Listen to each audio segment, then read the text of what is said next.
Assalamualaikum warahmatullahi wabarakatuh. Baiklah, pada kali ini, pada pertemuan keempat, eh, kalkulus PUBA banyak, mahasiswa Tadris Matematika semester 3, kita akan mempelajari tentang aljabar turunan dan aturan rantai. Nah, untuk mempelajari ini, kita harus memahami tentang limit fungsi dan kekontinuan fungsi. Baik, sebelum ke turunan, kita akan lihat dulu dua masalah dalam satu tema yang melatar belakangi konsep turunan. Yang pertama, dua masalah dalam satu tema ini nanti garis singgung dan kecepatan sesaat. Garis singgung itu kemiringan tali busur PQ ini, ya, itu didefinisikan dengan rumus gradien atau kemiringan. Gradien PQ itu bisa kita hitung dengan melihat berapakah selisih Fx dengan Fj dibagi dengan X kurang C.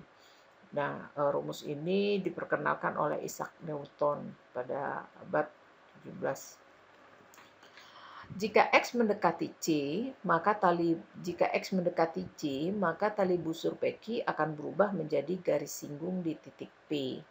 Jadi jika nanti Q-nya semakin mendekati P, maka kemiringan garis PQ tersebut didefinisikan sebagai limit X mendekati C, Fx dikurang Fc per X kurang C. Nah, ini definisi dari gradien garis singgung menggunakan limit. Jadi pendekatan. Kemudian selain garis singgung, ada juga kecepatan sesaat yang melatar belakangi konsep turunan. Misalnya sebuah benda bergerak sepanjang garis koordinat sehingga posisinya setiap saat diberikan oleh S sama dengan Ft. Pada saat T sama dengan C, ini pada saat T-nya sama dengan C, benda berada di Fc. Dan saat T sama dengan C tambah H, benda berada di Fc tambah H. Jadi ada perubahan waktu, maka ada perubahan posisi. Sehingga kecepatan rata-rata pada selang waktu C, C tambah H adalah didefinisikan sebagai kecepatan rata-ratanya sama dengan selisih jaraknya. Jadi Fc tambah H dikurang Fc berarti selisih dari jarak dibagi dengan selisih waktu. Jadi C tambah H dikurang C itu H. Jadi selisih jarak dibagi dengan selisih waktunya. Itu kecepatan rata-rata. Nah, jika H mendekati 0, diperoleh kecepatan sesaat di X sama dengan C. Ini didefinisikan sebagai limit. Jadi V sama dengan kecepatan sesaat tadi sama dengan limit H mendekati 0, Fc tambah H dikurang Fc per H. Seandainya sekarang C tambah H ini adalah X. Bentuk ini dapat ditulis kembali sebagai Fx, berarti dikurang Fc dibagi dengan, karena tadi X sama dengan C tambah H, maka H sama dengan X kurang C. Berarti X mendekati C. X kurang C. Jika X-nya mendekati C, maka fungsi ini, limit dari fungsi ini adalah kecepatan sesaatnya. Dari dua bentuk di atas, kemiringan garis singgung dan kecepatan sesaat, terlihat bahwa dua masalah tersebut berada dalam satu tema, yaitu turunan. Nah, berarti konsep turunan itu berasal dari gradien garis singgung dan kecepatan sesaat. Kemudian turunan didefinisikan, turunan pertama fungsi f di titik x sama dengan c didefinisikan dengan notasi sebagai berikut. F aksen c sama dengan limit x mendekati c dari fx dikurang fc per x kurang c. Nah, ini definisi turunan pertama. Notasi lainnya adalah dfc per dx atau juga y aksen c. Jadi f aksen c tadi itu didefinisikan, notasi lainnya adalah dfc per dx atau y aksen c. Contoh, diketahui sebuah fungsi fx sama dengan 1 per x. Tentukanlah f aksen 3. F aksen 3, tadi limitnya adalah X mendekati C, berarti X mendekati 3. Fx kurang Fc, berarti Fx dikurang F3, dibagi X kurang C, berarti X kurang 3. Nah, Fx-nya diganti dengan 1 per X. Ini. Dikurang F3, F3 berarti kan 1 per 3. Nih. Per X kurang 3. Lalu secara aljabar ini disederhanakan, samakan penyebut ya.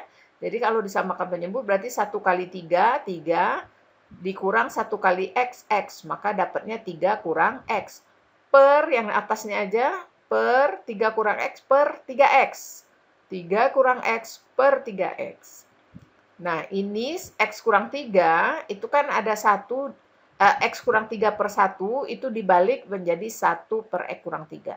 Jadi secara aljabar saja ini biasa. Nah, kita melihat di sini kalau kita ganti dengan 3 X-nya, kalau kita ganti X-nya dengan 3, dia akan menjadi 0 per 0. Supaya tidak ada 0 per 0, kita sederhanakan. Ini ada X kurang 3, ini kita mau hapus, tapi harus ada X kurang 3 di atas. Gimana caranya? Jadi 3 kurang X ini kita rubah menjadi min buka kurung X kurang 3, kan sama. Min X ini, min dengan min plus 3. Jadi sama ya. Supaya apa? Supaya X kurang 3 dengan X kurang 3 kita bisa coret. Yang tinggal adalah min 1 per 3X. Kemudian baru bisa diganti X-nya dengan 3. Jadi 3 kali 3, 9. Sehingga diperolehlah F aksen 3 sama dengan 1/9. Kemudian kita lihat lagi definisi ini.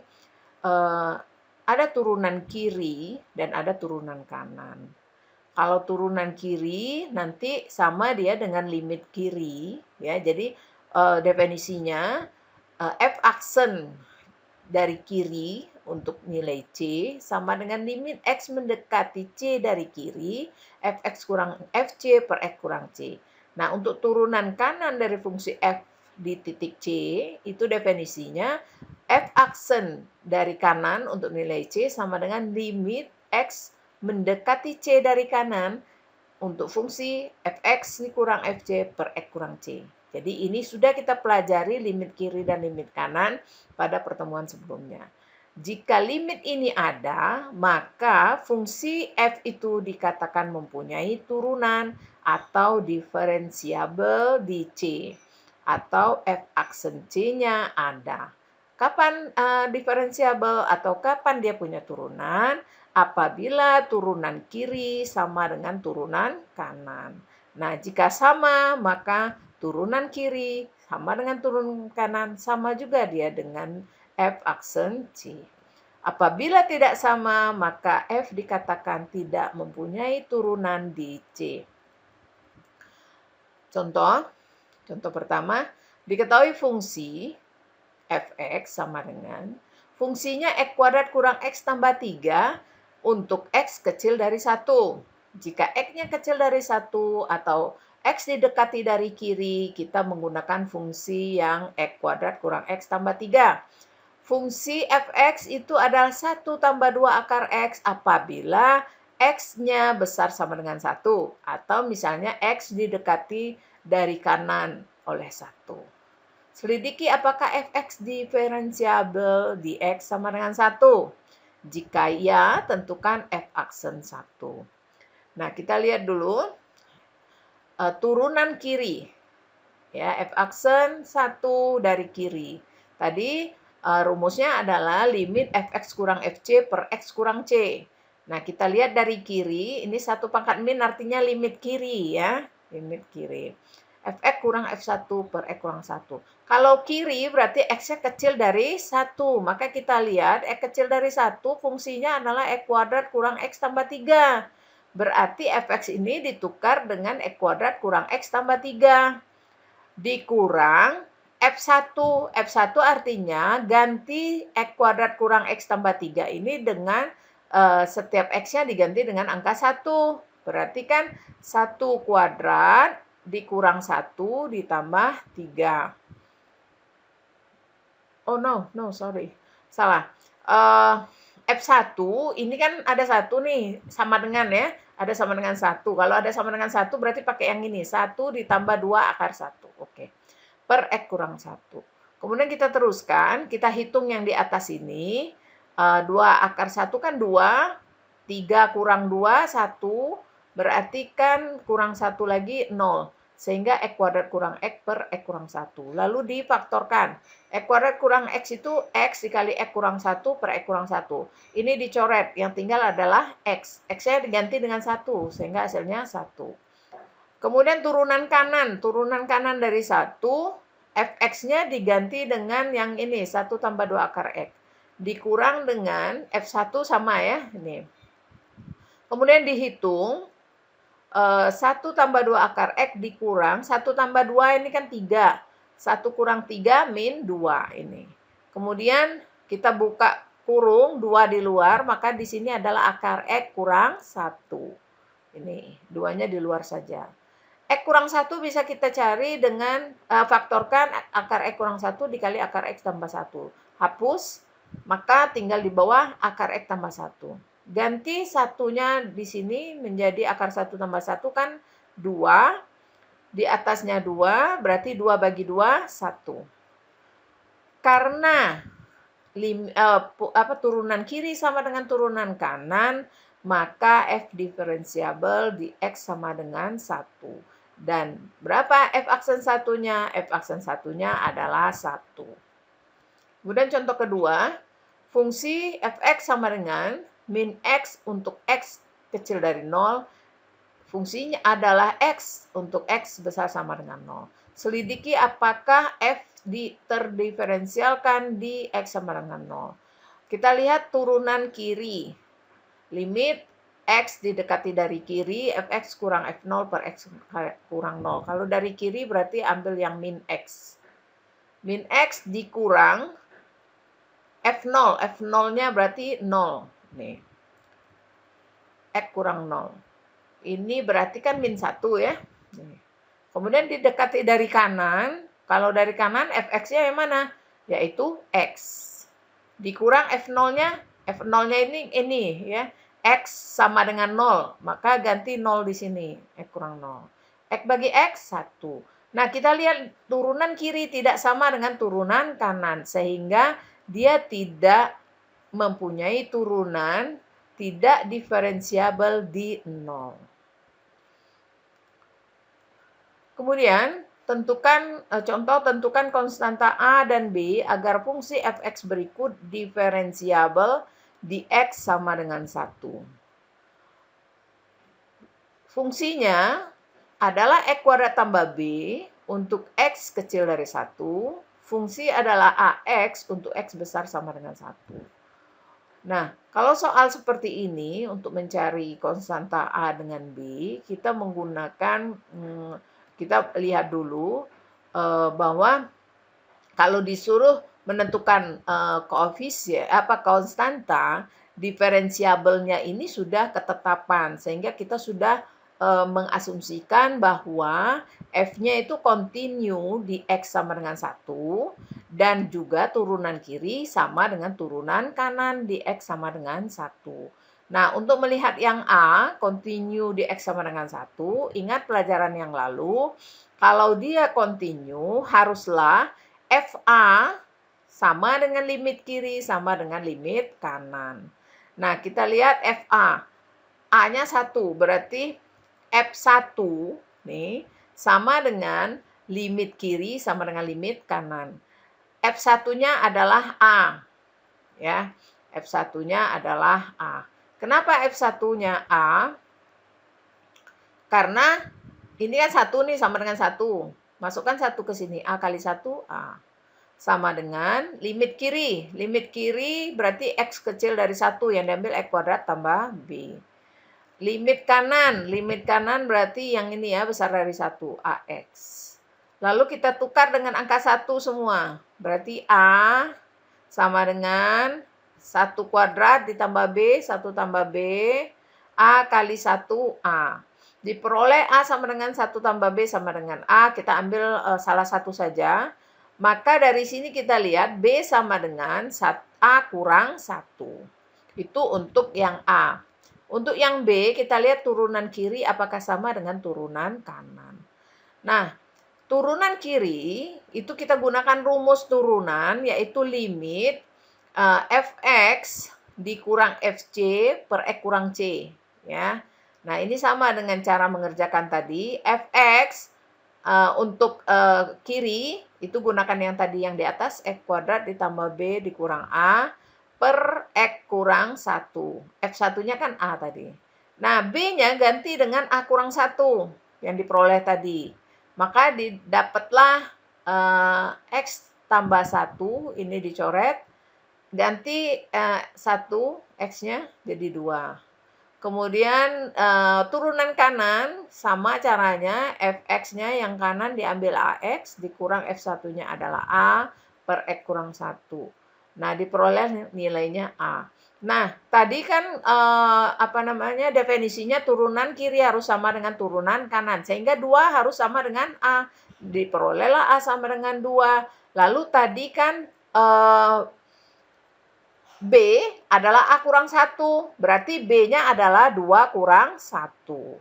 Berarti B-nya 1. Nah, ini latihan nomor 1, 2, 3 dikerjakan di catatan dan disertakan dengan scan PDF pada saat mengumpulkan tugas rumah. Kemudian selanjutnya kita sudah melihat dari mana definisi turunan itu. Nah, sekarang dengan menggunakan aturan pencarian turunan dapat diturunkan aturan untuk mencari turunan sebagai berikut. Nah, ini definisi yang sudah kalian kenal waktu SMA dulu, bahwa jika fx sama dengan k, maka turunannya 0. Jika turunannya itu fungsi berpangkat x pangkat r, maka r-nya turun dikali dengan x, pangkatnya dikurangi 1. Jika penjumlahan dua buah fungsi, maka itu sama dengan turunan pertama ditambah turunan kedua. Jika perkalian dua fungsi, turunannya adalah turunan pertama kali fungsi kedua ditambah fungsi pertama dikali turunan kedua. Jika pembagian, rumus turunannya turunan pertama kali fungsi kedua dikurang fungsi pertama kali turunan kedua dibagi turunan kedua yang dikuadratkan. Contoh, tentukan turunan pertama dari fx sama dengan x pangkat 3 ditambah 3x kuadrat tambah 4. Ini berarti x pangkat 3 turunannya 3x kuadrat. 3x kuadrat turunannya 3 kali 2x. 4 turunannya 0. Sehingga turunannya adalah 3x kuadrat tambah 6x. Nah, ini semua sudah pernah dipelajari waktu SMA dulu. Nah, sekarang kita masuk ke aturan rantai. Aturan rantai, seandainya Y sama dengan FU dan U sama dengan GX, jika DY per DU dan DU per DX-nya ada, maka DY per DX itu sama dengan DY per DU kali DU per DX. Contoh, tentukan DY per DX dari Y sama dengan akar X kuadrat tambah 1. Kita misalkan X kuadrat tambah 1 yang di dalam akar ini, kita misalkan sebagai U. Sehingga bentuk ini menjadi Y sama dengan akar U. Akar U itu sama dengan U pangkat setengah. Kemudian kita cari DY per DU.